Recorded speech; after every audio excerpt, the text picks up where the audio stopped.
persiapan untuk menipu rakyat itu diselenggarakan secara resmi bahkan di event internasional. Ini ngapain pamer pawang yang sekaligus ingin pawai? Saya kira udah diolok-olok di luar negeri itu. Ya ini karena kekurangan pengetahuan aja dan karena kedunguan itu bercampur di situ. Jadi hari ini memang kita hidup dalam sebuah era baru yang disebut sebagai The Dream Society. Benda ini sering saya pakai untuk mengajar di kelas, untuk menunjukkan bahwa betapa pentingnya seseorang untuk melakukan kegiatan yang persuasif dan sekaligus menjelaskan munculnya apa yang disebut sebagai Dream Society. Akhirnya fora internasional itu, MotoGP itu jadi juga pameran kedunguan politik kita. Jadi Presiden Jokowi terlihat bahwa itu yang namanya ada karpet merah tapi di bawahnya sampah semua. Kata Albert Einstein, the true sign of intelligence is not knowledge. Kecerdasan yang sesungguhnya itu bukanlah pengetahuan, melainkan adalah imajinasi. Anda boleh sekolah tinggi sampai S3, yang Anda dapatkan adalah pengetahuan.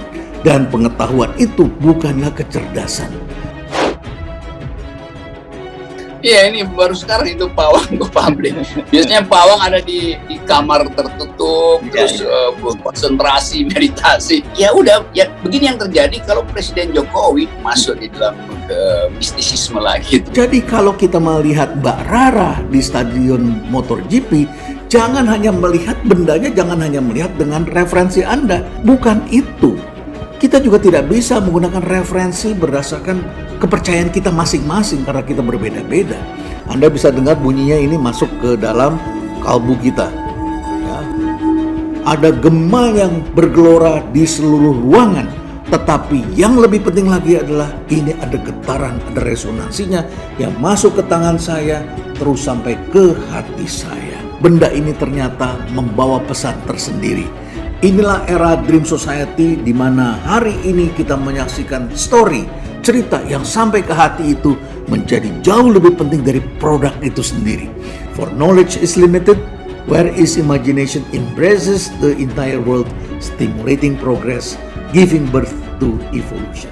Bagaimana kita menyebutkan beliau yang berkali-kali berupaya untuk mempromosikan Indonesia bahwa dengan menyelenggarakan international event itu bukan pelihara pawang di Mandalika tuh. Ya resiko dari orang yang nggak berpikir ya begitu. Jadi di situ tragisnya tuh. Yang terpenting itu adalah dari pelaksanaan itu ada story kemudian menggerakkan, dan Mbak Rara telah sukses menggerakkan kita semua. Ajang sport marketing tentu saja bukan sekedar jualan sport, bukan hanya sekedar mendapatkan tiket, orang datang dan sponsor. Itu biasanya habis untuk pelaksanaan pada hari itu saja. Tetapi tujuannya adalah untuk mendatangkan turis karena mendapatkan perhatian. Aksi pawang hujan Rara Istiwulandari di gelaran MotoGP Mandalika, Lombok, Nusa Tenggara Barat beberapa hari lalu menuai polemik publik media sosial. Apalagi perempuan kelahiran Papua tersebut menjalankan ritual-ritual untuk memanggil maupun memindahkan hujan, seringkali terserot kamera televisi. Alhasil, aksi Rara selama mengamankan cuaca di gelaran MotoGP Mandalika kemarin banyak sekali menuai pro dan kontra di kalangan masyarakat Indonesia, baik dari kalangan ulama hingga politisi.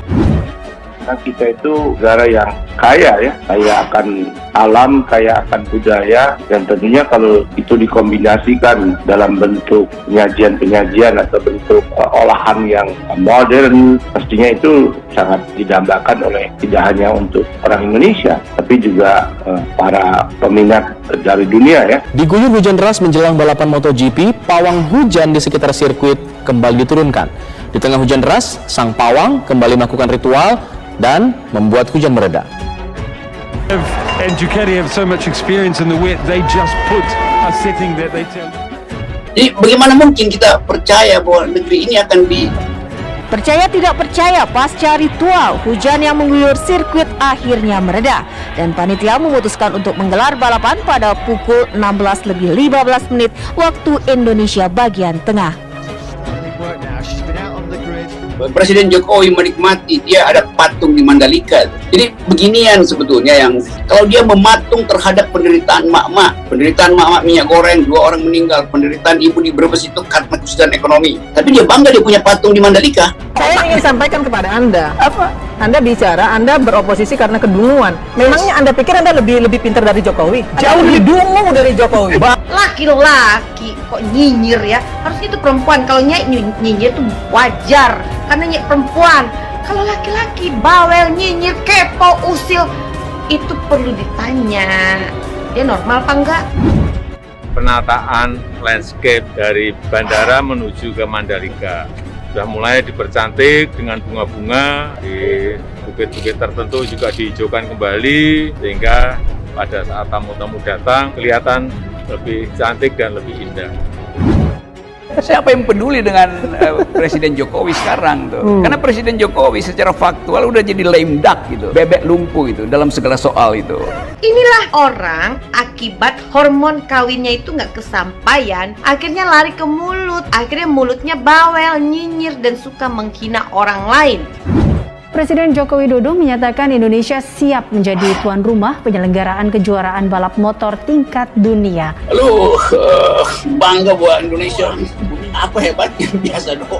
Rocky Gerung, manusia fiksi. Setelah ku sapu, ku remes mulut kau itu. Apabila sapu jagat ini telah keluar, siap-siap saja manusia ini akan nyai sapu. Sapunya kepret. Saya kira saya ingin memastikan bahwa persiapan pelaksanaan MotoGP 2022 ini di Mandalika, Nusa Tenggara Barat ini betul-betul harus terlaksana dengan baik tanpa ada isu-isu yang nggak baik yang ikut numpang di situ. Sebelum meresmikan sirkuit Mandalika di Lombok, Nusa Tenggara Barat, Presiden Joko Widodo tak melewatkan kesempatan untuk menjajal terlebih dahulu sirkuit berstandar internasional ini. Mengenakan busana serba hitam lengkap dengan helm, Presiden menjajal aspal sirkuit Mandalika dengan menggunakan motor balap modifikasi bertanda RI1 dan bertuliskan nama Jokowi. Orang yang naik chopper itu berat badannya minimal 90. Karena itu juga penting untuk keseimbangan. Motor 600 cc nggak bisa seperti saya pasti nggak bisa tunggangin motor 600 cc. Jadi saya jangan-jangan mau chopper Pak Jokowi mestinya Honda bebek, jangan-jangan tuh. Rocky menurut saya udah kecapean berpikir. Akhirnya sibuk menjadi penghujat. Saya mengamati itu dan saya harus ucapkan pengamatan saya tadi. Saya belum banyak dipacu untuk mikir. Nah, kecuali untuk memanage retorika saja. Bukan apa-apa, saya harus melakukan itu untuk melayani Bung Rocky. Sebetulnya kan ya biasa aja lah, apa sih juga kan gede-gede. Nggak ada soal dengan pertumbuhan ekonomi, dengan kesehatan kebijakan. Jangan nilai Pak Jokowi hanya kemampuan retorika.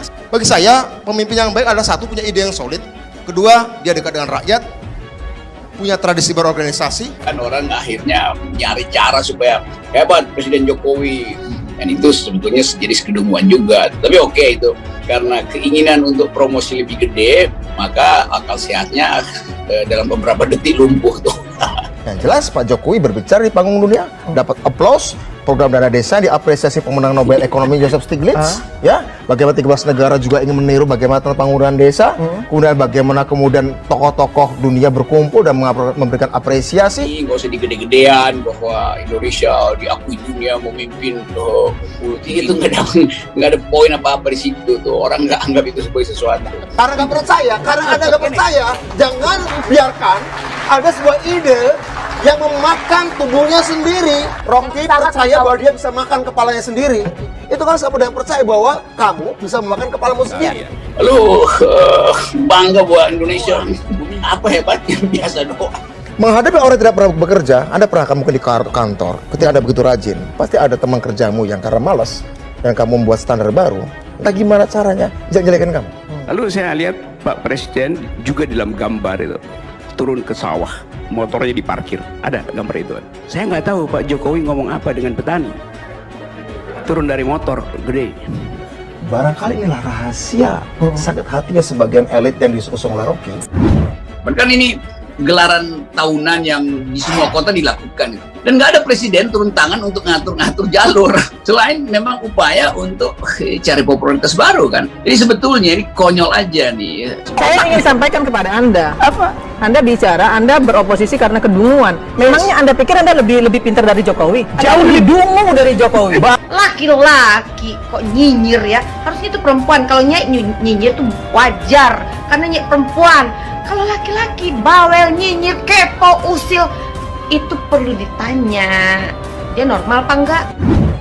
Sirkuit Mandalika yang terletak di Lombok Tengah, Nusa Tenggara Barat pada 19 November mendatang akan menjadi sejarah pertama gelaran World Superbike di tanah air. Alhamdulillah, kita patut bersyukur bahwa pembangunan jalan bypass Bandara Internasional Lombok sampai ke Mandalika dengan panjang 17,3 km telah selesai dibangun dan siap untuk digunakan.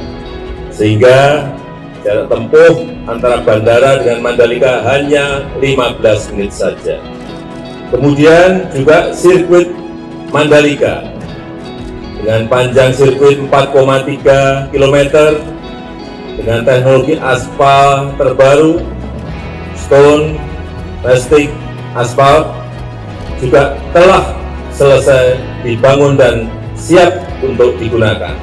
Semuanya siap digunakan untuk mendukung penyelenggaraan event-event kelas dunia di kawasan Mandalika ini, seperti yang sebentar lagi akan diselenggarakan, yaitu World Superbike 2021 dan dilanjutkan nantinya di bulan Maret 2022 dengan MotoGP. Maka dengan mengucap Bismillahirrahmanirrahim, sirkuit Mandalika pagi hari ini saya nyatakan diresmikan. Jadi memang ketika Pak Presiden kemarin meresmikan sirkuit Mandalika ini, ada pembicaraan khusus yang hadir kebetulan Pak Menteri BUMN, kemudian Pak Ketua MPR yang kebetulan Ketua Umum IMI. Nah, di situ terbersit keinginan Pak Presiden untuk menyelenggarakan juga Formula One di sirkuit Mandalika. Karena beliau sudah ditawarkan oleh Raja Salman dari Muhammad bin Salman dari Saudi Arabia, kalau memang Indonesia is interested to host Formula One, dengan senang hati penyelenggaranya akan memberikan kesempatan. Dan Pak Bambang dalam hal ini Ketua IMI memastikan bahwa sirkuit Mandalika ini sudah sangat siap juga selain MotoGP menjadi host dari Formula One. Oleh karena itu kalau ini dikelola dengan baik, mudah-mudahan kami terus dibantu sinergi dengan ITDC, kemudian MGPA sebagai penyelenggara kegiatan balap ini, betul-betul nanti bisa menjadi sport event internasional, bukan hanya MotoGP, Formula One, tapi juga event yang lain. Assalamualaikum warahmatullahi wabarakatuh. Siang hari ini saya bersama-sama dengan Sri Baginda Raja Salman. Alhamdulillah beliau dalam keadaan sehat walafiat. Mohon pesan untuk rakyat Indonesia, Sri Baginda. أنا سعيد نرى العيد وإن شاء الله أزور إندونيسيا وأشوف إخواني وأبنائي هناك. Saya sangat senang sekali pada hari ini dengan Presiden. Kemudian saya insya Allah berharap insya Allah pada suatu waktu dapat berkunjung di Indonesia untuk bertemu dengan saudara-saudara kami rakyat Indonesia. Indonesia merupakan negara kami juga. Dan Saudi, Mekah serta Madinah adalah negara semua orang Islam. Terima kasih, terima kasih. Terima kasih. Ya, kita harapkan muncul titik pertumbuhan ekonomi baru di NTB. Saya kira ini sebuah perhelatan besar yang setiap tahun terus akan diadakan di sirkuit Mandalika, dan itu dipastikan akan memberikan dampak pertumbuhan ekonomi di provinsi NTB. Kawasan sirkuit Mandalika kini menjadi sorotan dunia, membuat NTB diserbu wisatawan, baik domestik maupun mancanegara. Multiplier effect yang diproyeksikan pemerintah terhadap NTB kini mulai menggeliat.